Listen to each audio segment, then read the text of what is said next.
compartir.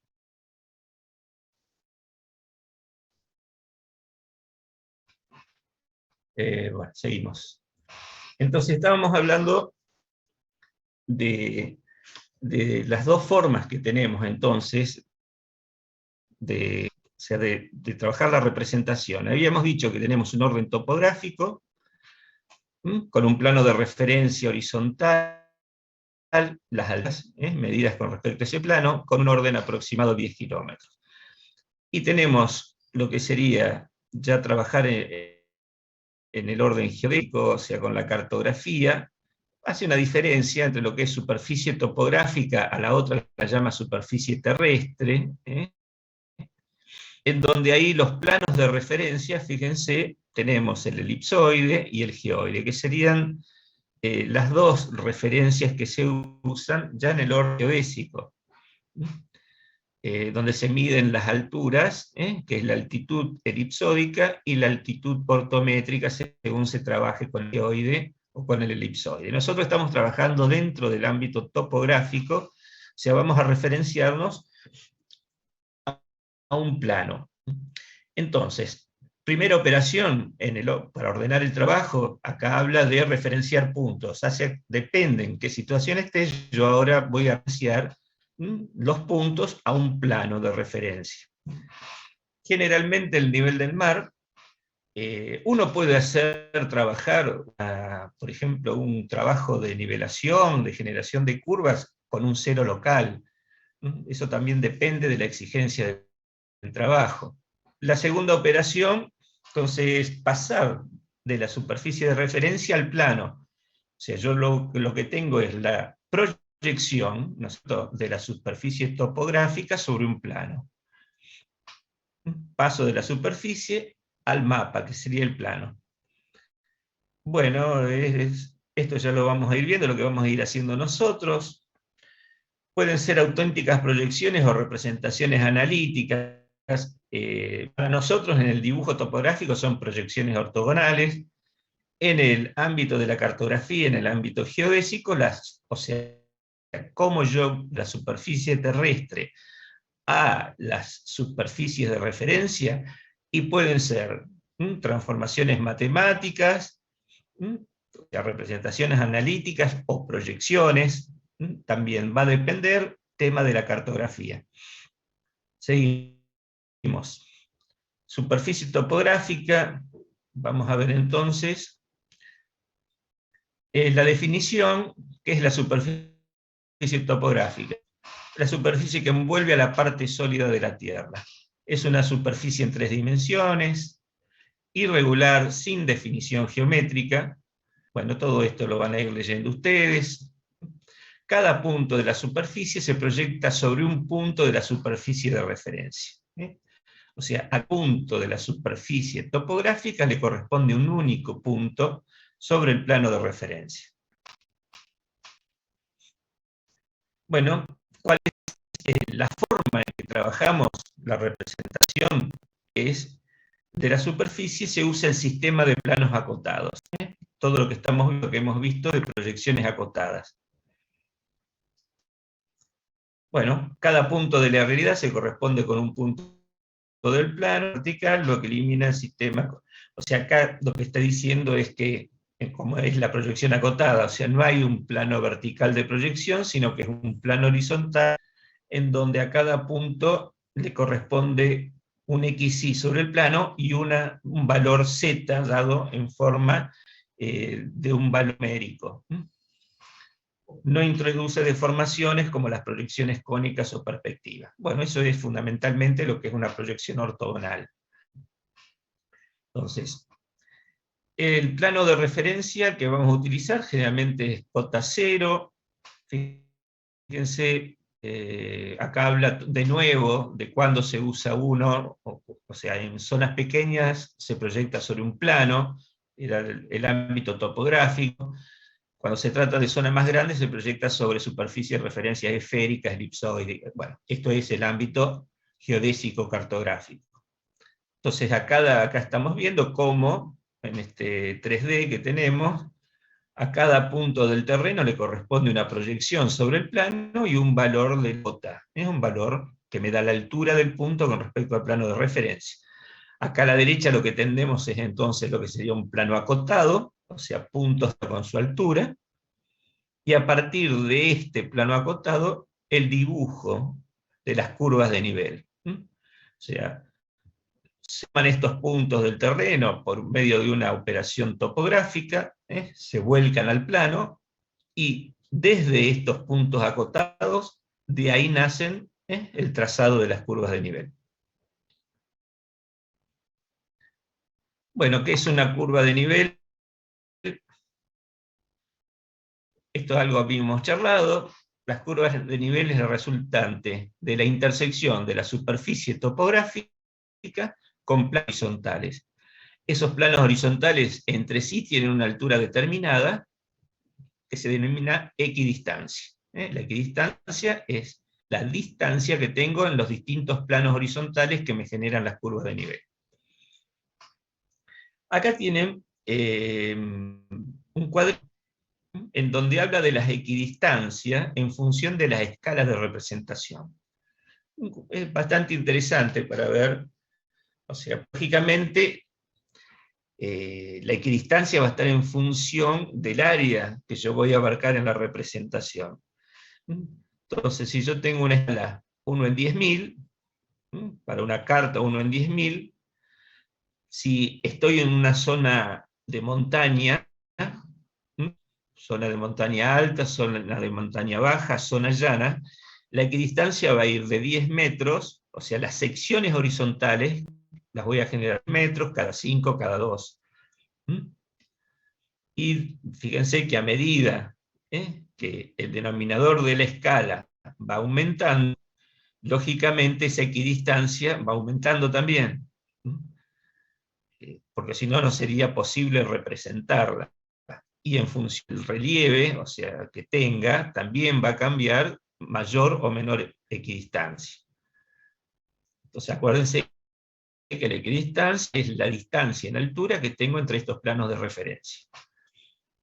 O sea, al abarcar mayores zonas a relevar, o sea, trabajando con escalas más chicas, 1 en 1.000.000, por ejemplo, la equidistancia la voy a tener cada 200 metros, cada 100 o cada 20 o 50 metros. Estas serían las cartas topográficas del IGM, cuando uno trabaja con esas cartas topográficas, 1 en 50.000, 25.000, etc. Generalmente la equidistancia se maneja en estos valores. Nosotros, si hacemos una nivelación de un terreno, de 10 por 20, y es posible que nos pidan nivelar un terreno, la equidistancia la vamos a tener, puede ser que la tengamos que hacer a los 5 centímetros, a los 10 centímetros, 20 centímetros, o sea, y eso va a depender un poquito también del relieve que tengamos, ¿no? De las pendientes del terreno. Si son terrenos muy llanos, trabajamos con distancias menores, 5 centímetros. Eso también después lo vamos a charlar. Hay que ver, uno a veces el comitente, el ingeniero, el arquitecto que nos pide el trabajo, es como que si uno le entrega un plano de curvas de nivel de 1 centímetro, con una equidistancia de 1 centímetro, consigue un trabajo muy preciso. Pero en realidad hay que tener un criterio en el trabajo, porque cuando uno por ahí tiene un terreno un poco plano, en donde uno le pasa las curvas de nivel cada 5 o cada 10 centímetros, quedan pocas curvas en el trabajo. Entonces ellos lo ven como que el trabajo está un poco incompleto. Pero no tiene sentido ir a equidistancias, por ejemplo, de 1 centímetro, donde uno llena el plano de curvas de nivel, porque ese centímetro es mentiroso, no hace al relieve en sí, porque ahí depende si yo tomé el punto apretando un poquito más o menos el bastón en el piso, o había una piedra o una pequeña huella, ya me está modificando totalmente la altimetría. Entonces, no siempre el tema de generar una gran cantidad de curvas quiere decir que el trabajo es más preciso. Bueno, esas son consideraciones que ya ustedes también, todos van a ir tomando en lo que hace a la parte de conceptos topográficos, de los relevamientos. Bueno, estos son problemitas que vamos a ir sacando, o sea, lo que es, cómo sacamos la pendiente de un terreno. Bueno, eso está relacionado a lo que veíamos en proyecciones acotadas, ¿no es cierto? O sea, la intergradación, cómo sacar la pendiente de un terreno. Lo que pasa es que acá lo trabajamos en función de las curvas de nivel. O sea, lo que para nosotros las pendientes era una constante, porque trabajábamos superficies planas, o sea, el I era el único, la distancia entre las horizontales del terreno, salvo un ejercicio donde creo que cambiaba la pendiente, o sea, cambiaba la distancia entre horizontales, pero en general eran todos planos. En cambio, si yo trabajo sobre la superficie topográfica, depende de dónde esté, voy a tener distintas pendientes. O sea, no es una cosa uniforme, evidentemente. Bueno, tema de geomorfología, conceptos y normas de las curvas de nivel. Esto se los voy a dejar para que lo miren ustedes. Acá tengo, esto me interesa más porque hace más a la gráfica. La configuración de las curvas sigue las siguientes normas. Son uniformemente crecientes o decrecientes, o sea, no puedo saltar de ir 1, 2, 3, 4 y pasar a cota -3. No, o sea, siempre hay una uniformidad, ya sea creciendo o decreciendo en altura. No se cortan, o sea, yo no puedo tener inyección de curvas de nivel. ¿Cuándo se podrían cortar curvas de nivel? ¿Qué les parece a ustedes? ¿Qué tendría que pasar en el terreno? Para que uno, o sea, mirando desde arriba, o sea, provocando una proyección horizontal del terreno, ¿no? Sobre un plantal, aparezcan curvas que se corten. ¿Qué podría pasar con el terreno? En un edificio. En un edificio, Puede ser que haya una parte hueca. puede ser los huecos. Y solo no a la parte constructiva, sino al terreno. ¿Qué puede ser un hueco en un terreno? Agua. Una cisterna, un túnel. Ah. O sea, en esos casos puede darse que yo venga con la superficie topográfica por arriba de una manera, pero también tenga en el mismo lugar sectores con otras curvas de nivel que corresponden ya a las partes huecas. Eso sería una forma. Me habla de que las curvas de nivel no se juntan, o sea, salvo que sean acantilados o collados. Sí, lógicamente, si yo tengo un acantilado, o sea, donde una pendiente es prácticamente vertical, ahí voy a tener todas las curvas de nivel muy juntitas, prácticamente todas sobre una misma línea. Producen un número par de cortes con los bordes en mapas y bueno, está bien, eso es con respecto a lo que sería el encuadre de las curvas en un plano. Formas del relieve. Formas simples, compuestas y especiales. Formas de relieve. Vamos a empezar con las laderas, laderas, divisorias y vaguadas. Vamos a ver estos casos. Laderas. Las laderas pueden ser formas planas o curvas, cilíndricas. Las curvas de nivel son menos paralelas. Estaríamos hablando de situaciones más o menos planas. Entonces tendría que las laderas, si son laderas planas, las curvas serán más o menos equidistantes. Una ladera sería el gráfico que tenemos acá a la izquierda, tenemos un corte, un perfil, ¿no es cierto?, de lo que sería una ladera, en donde, fíjense que la distancia horizontal que tengo acá marcada, la distancia horizontal no es uniforme, o sea, no es un plano específicamente, pero las curvas de nivel van a ser medianamente paralelas. Después podrían ser de tipo cilindra, que pueden ser cóncavas o convexas. Bueno, ¿cómo voy a visualizar esto yo en el plano? Y en este caso las curvas de nivel son prácticamente paralelas, pero fíjense que cómo va variando la longitud de horizontal en función de la altura, y cómo de una manera se producen entonces la concavidad y en otra la forma convexa.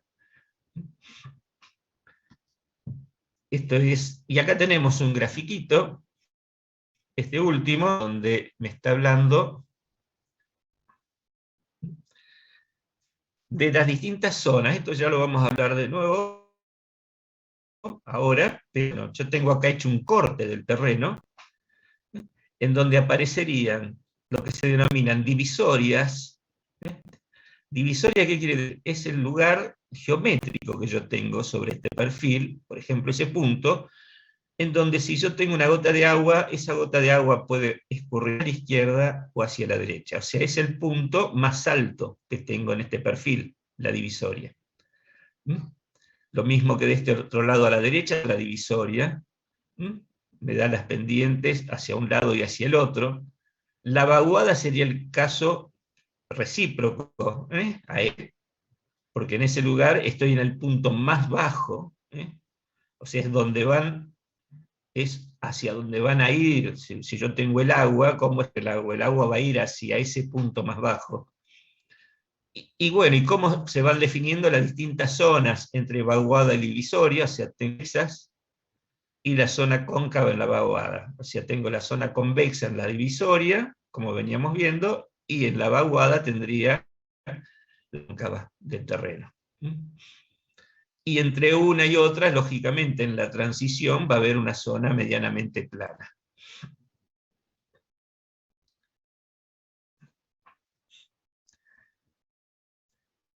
Bueno, acá tengo entonces, por ejemplo, estas serían las distintas características que tienen.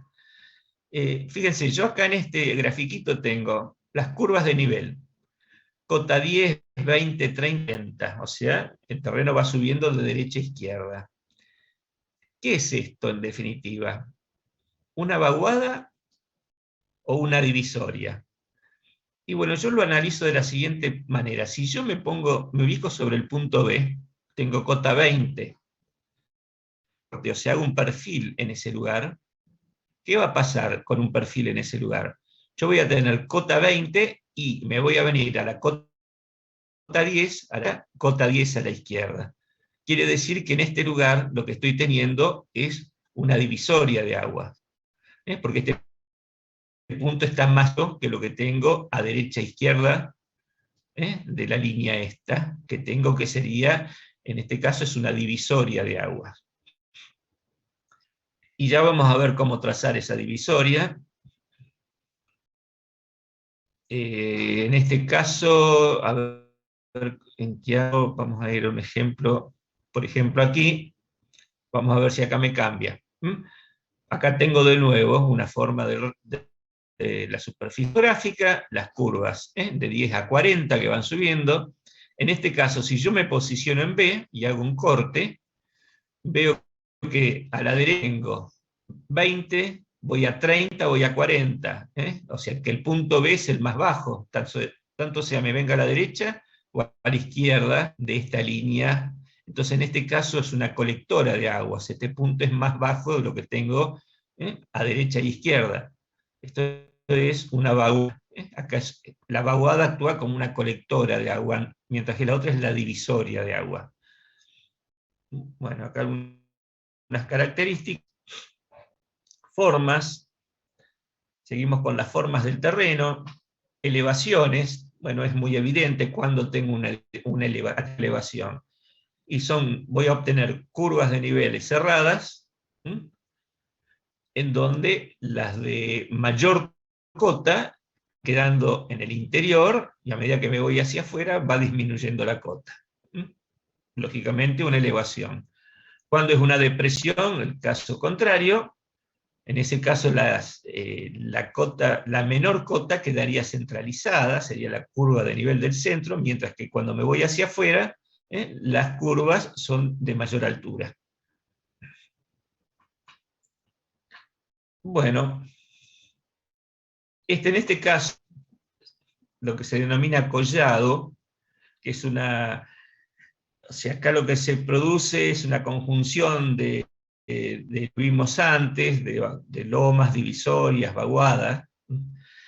Esto es, no sé si ustedes conocen geométricamente lo que se llama la forma de una silla de montar.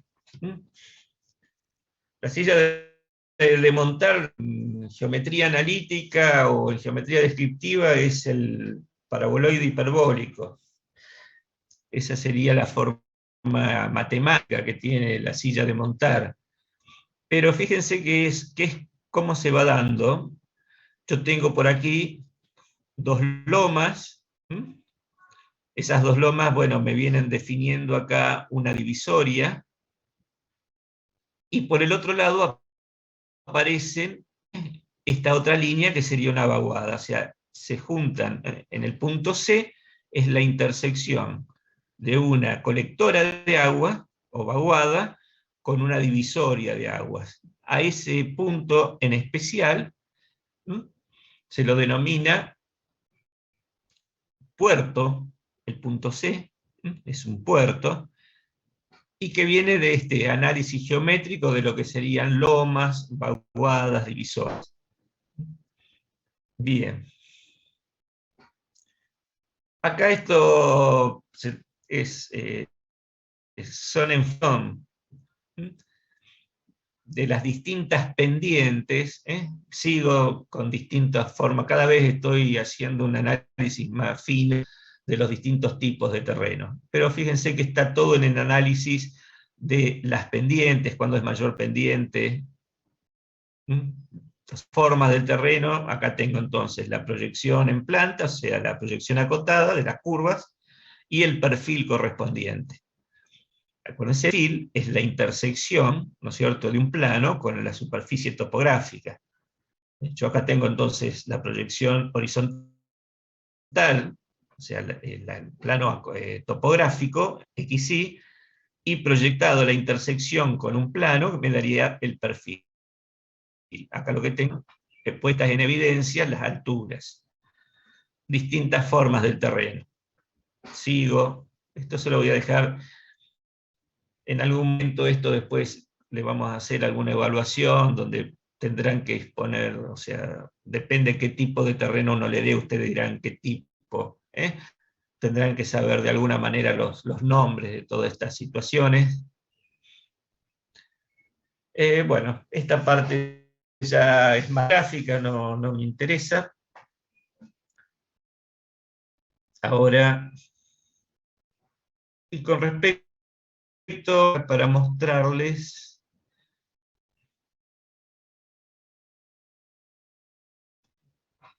un segundito.